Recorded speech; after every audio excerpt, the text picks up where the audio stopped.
연말 연초는 좀 설레기도 하고 기쁘기도 하고 기대되기도 하는 그런 시기여야 할 겁니다. 보통 우리가 그렇게 살아가고 있고요. 그런데 작년 연말 이후에 계속되는 혼란, 크고 작은 사건 사고들, 인생에 산다는 것이 계속해서 아픔이 끊이지 않고 슬픔과 어려움이 있는 것이지만, 글쎄요, 이번 겨울은 유독이나 여러 가지 아프고 힘들고 어렵고 슬픈 일들 때문에 몸도 마음도 더 춥고 더 힘든 그런 시간들을 보내고 있는 것 같습니다. 여객기 사고로 많은 사람들이 세상을 떠난 일이 한 달 남짓밖에 지나지 않았는데, 지난 한 주간에도 또 많은 사람들을 슬프게 했던 사건이 있었습니다. 8살 어린아이가 세상을 떠났습니다. 이렇게만 얘기하면 사실 대한민국에서 어쩌면 매일 지금도 일어나고 있는 일일 수 있습니다. 지금도 누군가는 아파하고 혹은 예상하지 못한 사고로, 죄악의 결과로 죽음이라고 하는 것을 경험하고 있으니 대단한 일이 아닐 수도 있습니다. 그냥 멀찍이 떨어져 있는 누군지 알지 못하는 많은 사람들에게는. 그런데 이 아이의 죽음에 많은 사람들이 슬퍼했던 것은 그 아이가 학교에서, 그것도 교사에게 살해당했다는 것, 안전해야 할 자리에 그 아이를 지켜줘야 할 사람에게 오히려 해를 입었다는 것이 온 나라에 큰 충격을 주었습니다. 그런데 또 생각해 보면 한 생명에게 가장 큰 힘이 되어야 될 부모가 그 어린 생명들을 해치는 일들도 있으니, 죄악에 물든, 죄악 가운데 있는 세상이라는 것이 이런 것이구나라는 것을 새삼 보게 되는 안타까운 시간이기도 했습니다. 이 사건에 대해서 뉴스가 계속 이어지는데, 관련해서 기사를 이렇게 보다가 짧게 나온 한 구절이 있었습니다. 이 아이의 아빠가 했다는 말인데, 우리 아이를 위해서 10초만 기도해달라는 말이었습니다. 기사 중에서는 그냥 지나가는 한 구절이었습니다. 기자에게는 중요한 말은 아니었을 테니까. 오히려 기자에게는 이 아빠가 학교 시스템을 비판하거나 가해자를 비난하거나 큰 이슈가 되는 말들이 더 중요했겠죠. 그런데 저는 이 짧은 한 구절이 마음에 남았습니다. 이 아이를 위해서 10초만 기도해달라. 사실 어떤 의미의 기도인지는 몰랐죠. 기사에는 딱 그렇게만 나왔는데 우리만 기도하는 게 아니지 않습니까? 교회 안 다니고 예수님 믿지 않은 사람들도 기도한다라고 하죠. 자기 나름대로 어렵고 힘들 때. 좋았습니다. 그 사람이 기독교인이고 아니고 이걸 따질 일은 아니었으니까 그냥 그 아빠의 마음에 와닿았고, 그래, 우리가 이야기거리로만 삼을 게 아니라 이런 일이 있었대, 야 저기에 저렇게 사람이 죽었대, 이건 그냥 이야기거리잖아요. 우리가 정말로 안타까워한다면 예수 믿는 우리는 기도해 줘야겠죠. 그래서 마침 화요일 성경 공부 모임이 있어서 함께 나누고 또 그 아이를 위해서 함께 짧지만 기도했습니다. 이후에도 뉴스가 이어지더라고요. 아이의 영정 사진에 십자가가 있는 걸 봤습니다. 그 아빠가 우리가 말하는 기도, 그 기도를 부탁했었나 보구나 하는 생각. 그리고 또 이어지는 기사 중에 그 할아버지가 목사님이라고 합니다. 하나님 나라에 대한 소망을 담아서 아이의 이름을 하늘이라고 지었다라는 소식도 들었습니다. 마음이 아팠습니다.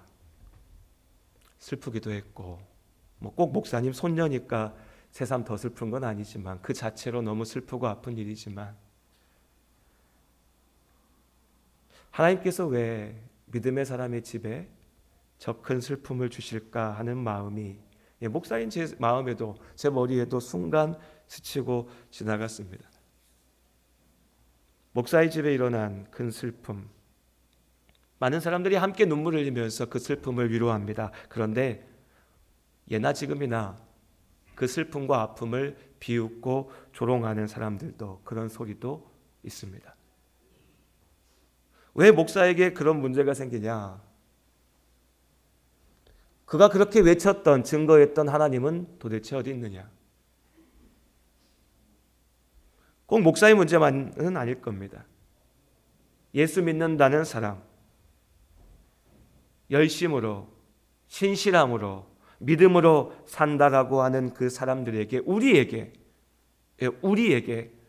어떤 어려움이 생기면 꼭 비웃고 조롱하는 사람들이 있습니다. 야, 너 교회 다닌다면서? 교회 다니는데 왜 그래? 너 예수 믿는다면서? 예수 믿는데 야, 왜 그런 어려움이 생기냐? 당신 자식 교회에서 중고등부 열심히 한다면서요? 근데 왜 이번에 대학 결과 그렇게 나왔어요? 평생 하나님 믿고 산다면서? 그럼 안 죽어야지. 아니면 죽을 때도 아무 고통도 없고 아픔도 없고 잠자듯이 가야지. 왜 예상하지 못한 사고로 아파하면서 고통받으면서 눈물 흘리면서 왜 그런 일이 생겨야 되냐? 하나님 믿는다면서. 다윗에게 던져진 고민이었습니다. 질문이었고 공격이었죠. 다윗이 고난당할 때 시편의 말씀을 기억해 보십시오. 다윗이 노래하고 또 노래하죠. 하나님, 내 원수들이 나를 조롱합니다. 하나님이 어딨냐? 네 하나님이 어딨냐? 비웃습니다. 그런데 정말 괴로운 건 뭐냐면, 하나님, 나도 그게 궁금합니다. 지금 하나님 어디 계십니까? 하나님 왜 나를 이 아픔 가운데, 고통 가운데 던지십니까? 왜 내 삶에 이런 슬픔을 주십니까? 오늘 말씀은 하나님을 믿고 살아가는 우리의 삶 가운데 떠올릴 수밖에 없는, 언제라도 어쩌면 계속해서 우리가 부딪힐 수밖에 없는 이 질문에 대한 예수님의 답입니다. 13장의 말씀에 보면 어떤 사람들이 예수님을 찾아왔습니다. 그리고 예수님 앞에 물었습니다. 그 당시에 예루살렘 성내에서, 이스라엘 땅에서 크게 논란이 되었던 이슈에 대해서, 우리로 치면 온 국민이 다 알 것 같은 큰 사건, 사고에 대해서 예수님 앞에 와서 물었습니다. 첫 번째 질문은 뭐였냐면 1절의 말씀대로 빌라도가 어떤 갈릴리 사람들의 피를 그들의 제물에 섞었습니다. 이게 어떻게 된 일입니까? 라는 거죠. 그럼 우리가 이 말씀만 들으면 이게 무슨 얘기야 싶습니다. 사람을 죽여서 피를 제물에 섞고 이게 무슨 말이지? 표현이 그런 겁니다. 자, 일어난 일은 무엇이었냐면 어떤 사람들이, 유대인들이 성전에 예배드리러 갔습니다. 제물을 준비해서 제사 드리러 가고 있었던 중이었습니다. 그런데 이유가 뭔지는 알 수가 없는데, 그 당시에 이 땅, 팔레스타인, 우리가 이스라엘이라고 부르는 이 땅을 지배하고 있었던 로마의 총독이었던 빌라도가 그들을 붙잡아서 그들을 처형한 겁니다. 이유가 뭔지 모르겠습니다. 그들이 로마법을 어기고 어떤 죄를 저지른 건지, 혹은 반란에 연루되어 있었는지, 혹은 그냥 빌라도 총독이 봤을 때 마음에 안 들었는지, 유대인이었으니까, 총독의 말 한마디로 살리고 죽일 수 있었으니까 어쨌든 그들이 그렇게 처형을 당했습니다. 자, 이 모든 사건들을 본 유대인들의 입장에서 보면 이게 이해가 되지 않고 답답한 겁니다. 왜요? 로마 총독이 유대인들을 처형하는 건 할 수도 있죠. 범죄자들 혹은 반역자들, 로마 입장에서 반역자들 죽일 수 있습니다. 그런데 지금 이들이 어디로 가고 있었습니까? 성전으로 가고 있었습니다. 제물을 가지고 있어. 우리로 치면요, 예배드리러 교회 가고 있었다고요. 여러분 한번 생각해 보세요. 출퇴근하다가 교통사고 날 수 있습니까? 없습니까? 있죠. 있습니다. 주일날 교회 예배드리러 오다가 교통사고가 날 수 있습니까? 없습니까? 고민이 되죠. 없어야 될 것 같아요. 교통사고 나면 어떻습니까? 야, 나 주일날 예배드리러 가고 있었는데. 하나님 진짜 있는 거야? 나 예배드리러 가고 있어. 내가 돈 벌러 가다가 사고 나면 하나님 내가 더 거룩해야 되는데 거룩하지 못해서 나 예배드리러 가고 있었는데 우리 목사님이 기도를 안 하나? 영성이 없나? 나 예배드리러 가고 있었는데 목사님 보러 가고 있었는데 이 교회가 아닌가? 나 이 교회 다니면 안 되나? 다른 교회로 교회를 옮겨야 되나? 어떻습니까? 우리 솔직히 우리도 그런 생각들, 그런 마음들 나도 모르게 부지불식간에 떠올리잖아요. 유대인들이 그 생각한 거예요. 성전에 제사를 드리러 가고 있는데 그들이 처형을 당해서 죽었다. 이거 어떻게 된 일이지? 하나님 뜻이 어디에 있는 거지? 아니면 저 인간들이 그 처형당한 사람들이 우리가 몰랐는데 뒤로 무슨 막 죄를 엄청나게 지고 있었나? 예수님 앞에 와서 물었습니다. 예수님께서 뭐라고 말씀하십니까? 너희는 2절의 말씀에 이 갈릴리 사람들이 이같이 해받음으로 이 문제가 생겼으니 다른 모든 갈릴리 사람보다 죄가 더 있는 줄 아느냐? 저 목사님 일평생 하나님 일하느라고 은혜 안에 사신 줄 알았는데 그 집에 이런 슬프고 아픈 일이 생겼으니까 이제 보니까 저분 우리가 모르는 데서 뒤에서 무언가 죄 짓고 하나님 앞에 벌 받는 짓 하고 있었나? 아무개 집사님 신실하게 하나님 일 열심히 잘 섬기는 줄 알았는데 교회 오다가 교통사고가 났다고? 저 인간 우리가 몰랐는데 알고 보니까 뭔가 죄 있지 않았나? 지금 유대인들의 생각은 딱 그거였다고요. 예수님 뭐라 하십니까? 너희에게 이르노니 아니라 너희도 회개하지 아니하면 이와 같이 망하리라. 아니라 그들의 죄악 때문이 아니라는 겁니다. 그들이 문제에 있어서 그들에게만 특별히 일어난 일이 아니라는 겁니다. 죄의 결과로 너희에게도 모두에게 똑같은 일이 일어날 수 있다. 바로 이어서 4절에 또 다른 사건이 등장하죠. 실로암에서 망대가 무너졌어. 거기서 치여 죽은 18사람이 있었습니다. 하늘이 사건이 너무 큰 충격이고 아픔이어서 우리의 기억에 남아있지만 뉴스를 좀 더 들여다보시고 기억하신 분들 아실 겁니다. 배가 사고가 나서 뒤집어져서 불이 나서 기름을 저장했던 탱크가 터져서 지난 한 주간에도 이곳저곳에서 참 많은 안타까운 생명들이 세상을 떠났습니다. 예수님 때도 그랬습니다. 실로암에서 망대가 무너졌대요. 우리로 치면 건물이 무너졌습니다. 거기에 있었던 사람들이 18이 죽었대요. 저 사람들 왜 죽었지? 죄를 져서 죽었나? 하나님 앞에 무언가 부끄러운 짓을 했나? 우리가 모르는 무언가 문제가 있었나? 하나님 말씀하십니다. 그들이 예루살렘에 거한 다른 모든 사람보다 죄가 더 있는 줄 아느냐? 5절의 말씀에 아니다. 너희도 회개하지 아니하면 다 이와 같이 망하리라. 예수께서 주시는 답입니다. 사람들은 종종 예상하지 못한 사건, 사고와 끔찍한 어려움, 아픔, 고통이 닥쳐왔을 때 거기에 무언가 자꾸 의미를 부여하려고 합니다. 특히나 미신적인 해석이 많죠. 저 땅에 자꾸 사고가 나는 것은 저 땅이 무언가 저주받았기 때문이에요.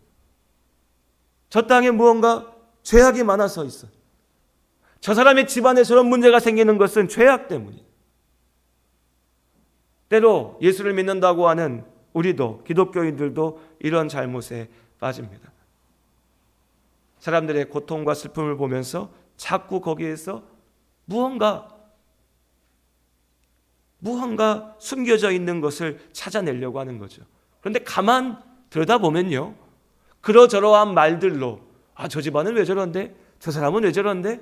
왜 저렇게 된 거야? 라고 하는 말로요, 사실 그들의 고통과 아픔과 슬픔을 이야깃거리로 삼고 있는 겁니다. 그냥 이야깃거리로. 예수께서 말씀하십니다. 이 모든 것의 공통된 원인은 죄 때문이다. 네, 그렇습니다. 죄악 때문입니다. 성경은 분명히 우리에게 그렇게 얘기합니다. 우리의 아픔도, 우리의 슬픔도, 죽음도 죄악 때문이다. 그런데 우리는 거기 하나를 더 붙이는 거죠. 그건 우리의 죄가 아니라 저 사람의 죄 때문이야. 저 사람이 나보다 더 특별하게 죄악됐기 때문에 저렇게 아픈 거예요. 저 사람이 나보다 무언가 숨겨놓은 죄악이 더 크기 때문에 저렇게 안 되는 거야. 예수께서 말씀하십니다. 아니, 그들의 죄악이 너보다 크지 않다. 너보다 크지 않다. 죄의 결과는 우리 모두를 아프게 한다. 왜 그 집에만 일어날 일이겠습니까? 왜 그 사람의 인생에만 닥쳐올 아픔이겠습니까? 우리도 마찬가지입니다. 우리도.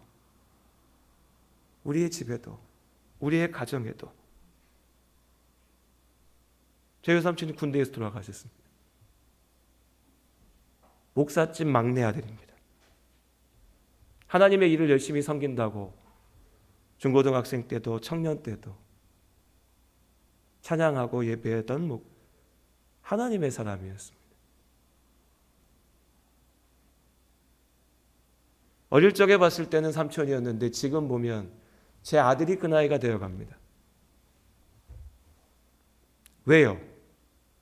왜 그런 슬픔이 있어야 됩니까? 믿음이 없어서요? 은혜가 작았어요? 영성이 없어서요? 철야 기도하지 않았어요? 헛소리입니다. 말도 안 되는 소리들입니다. 그런 말에 휘둘려서는 안 됩니다. 예수께서 우리에게 주시는 삶의 본질을 보아야 됩니다. 여러분, 인생은 아픈 겁니다. 인생은 괴로운 것이고요. 인생은 슬픈 것입니다. 오늘 이렇게 아무 문제 없는 것처럼 앉아있는 우리에게도 아픔이 있고요. 우리에게도 감당하지 못할 슬픔이 닥쳐올 겁니다. 저 집 아이가 저 어린 나이에 세상을 떠난 걸 보면서 슬퍼하면서도 하나님 나한테는 저런 일 없었으면 좋겠어요 바라는 것이 우리의 솔직한 마음이지만요, 그런 우리에게도 언제라도 이 아픔과 문제는 있을 수 있다는 겁니다. 그래서 예수님께서 말씀하신 겁니다. 너 지금 그 사고 안 당하는 게 네 인생의 목적이냐? 네 자식만 상하지 않으면 아무 문제 없는 거냐? 네 몸이 지금 병들지 않으면 다 괜찮은 거냐? 네가 눈물 흘지 않고 네가 아파하지만 않으면 네 인생은 다 성공한 거냐? 아니라는 겁니다. 너희도 회개하지 않으면, 너희가 지금 바라보면서 저 사람 어떻게 한대? 저 인생은 왜 이렇게 무너졌고 왜 이렇게 슬프고 왜 이렇게 괴롭고 왜 이렇게 아프지? 라고 이야기하는 그 인생의 모습 그대로 너희도 똑같이 갈 거라는 겁니다. 죄악 가운데 돌이키지 않으면, 넘어서지 못하면, 이겨낼 수 없다면. 그래서 예수님께서 이 땅에 오셨습니다. 병든 자를 고치셨습니다. 죽을 자를 살리셨죠. 하지만 우리는 압니다. 예수께서 고치신 그 사람은 다시 병이 들었습니다. 예수께서 살게 하신 그 사람은 다시 죽었습니다. 예수께서 축복하신 자리 가운데도 어려움과 아픔은 다시 찾아왔습니다. 그럼 예수님 뭐하러 오셨나? 예수님은 그것을 위해서 왔다고 하지 않으셨습니다. 예수께서 그 모든 일을 넘어서 우리의 죄를 위하여, 나의 죄를 위하여 십자가에서 죽으심으로 나의 죄의 값을 치르셨고, 그 죽음을 이기고 부활하심으로 이제 우리에게 하나님의 자녀가 되는 그 복을 주신 줄로 믿습니다. 회개하면 살리라. 죄를 이기고 영원한 생명 가운데 거하리라. 죄로 인하여 고통받는 이 땅의 삶이 아니라 하나님께서 우리를 위하여 만드신 완전한 자리 가운데 있을 것이다. 죽음이 끝이 아니라 그 죽음 너머에 영원한 생명 가운데. 그리고 이어서 말씀하시죠. 6절 이하의 말씀에 무화과 나무의 비유로 말씀하십니다. 무화과 나무를 심었는데 열매 맺지 못하죠. 기다립니다. 한 해, 두 해, 3년. 이제 없앨까? 포도원 지기가 주인이요, 올해까지도 한 번 더 보죠. 그래, 그럼 한 번 더 보자. 기다립니다. 기다리고 기다립니다. 그러나 결과는 어떻습니까? 열매 맺지 못하는 나무는 결국 찍어내어 버려집니다. 불태워지죠. 왜 예수님께서 이 말씀하셨을까요? 여러분, 우리의 인생은요, 우리 각자에게 하나님께서 주신 기회입니다. 우리의 죄로 인하여서 완전히 무너져 버리게 되는 죽음의 시작이었으나 그 죽음의 자리까지도 하나님께서 붙잡으시고 지키셔서 우리에게 기회로 맡기셨습니다. 우리가 무화과 나무입니다. 열매 맺을 수 있을 때 우리는 하나님 나라의 그 포도원 가운데 축복받는, 사랑받는 하나님의 나무로, 하나님의 자녀로, 영원한 생명으로 거할 것입니다. 잠시의 슬픔이 영원한 생명의 기쁨으로 우리에게 주어질 겁니다. 그러나 이 인생의 시간 가운데 열매 맺지 못하는 나무는 나 지금 살아있다라고, 나는 문제 없다라고, 나는 괜찮다라고 아무리 큰 소리 쳐도 결국에 찢겨서 버려져서 불태워질 날이 분명히 온다는 겁니다. 저 어린아이가 세상을 떠났으니 저 아이는 하나님께 버림받았냐? 아니요. 그 어린 마음 가운데 하나님을 향한 마음을 주시고 하나님 앞에 예배하게 하시고 기도하게 하시니 우리 눈에 봤을 때는 저 인생은 실패한 것 같이 보일지라도 하나님께서 보실 때 그 삶은 이 땅에서의 모든 어려움을 넘어 하나님 나라의 영광 가운데 있는 겁니다. 근데 우리 맨날 장례 예배할 때마다 이제 하나님께서 편한 곳에 가게 하십니다 노래하면서 정작 내가 내 인생 살 때는 왜 그 분명한 사실을 잊어버리고 마치 이 세상에 내 모든 게 다 있는 것처럼 착각하며 삽니까?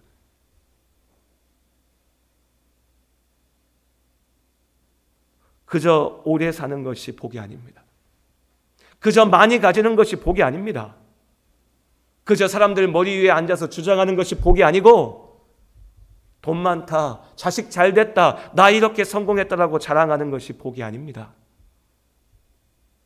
예수 그리스도 안에서 영원한 생명을 누리는 것이 우리에게 주시는 참된 복인 줄로 믿습니다.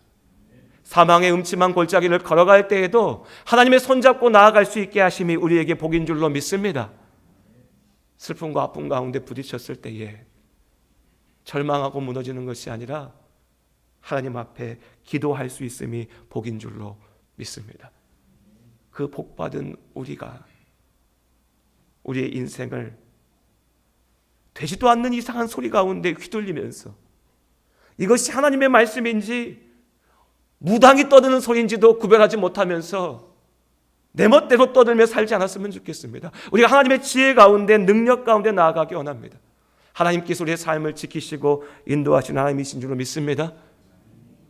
주일날 교회 오다가 교통사고 날 수 있습니다. 내 인생이 내 뜻대로 되지 않을 수도 있습니다. 이해할 수 없는 어려움 속에 하나님께서 날 던지실 때도 있습니다. 너무나 훌륭한 믿음의 사람을 하나님께서 갑작스레 데려가실 수도 있습니다. 그 모든 상황 속에서라도 그 믿음의 고백 가운데 하나님께서 가장 완전한 길로 우리를 인도하심을 믿습니다. 그 믿음으로 우리가 찬양으로 고백했던 것처럼 내 주여 뜻대로 행하시옵소서. 그 온전한 믿음으로 나아가는 우리 모두가 될 수 있기를 소원합니다. 기도하겠습니다. 하나님,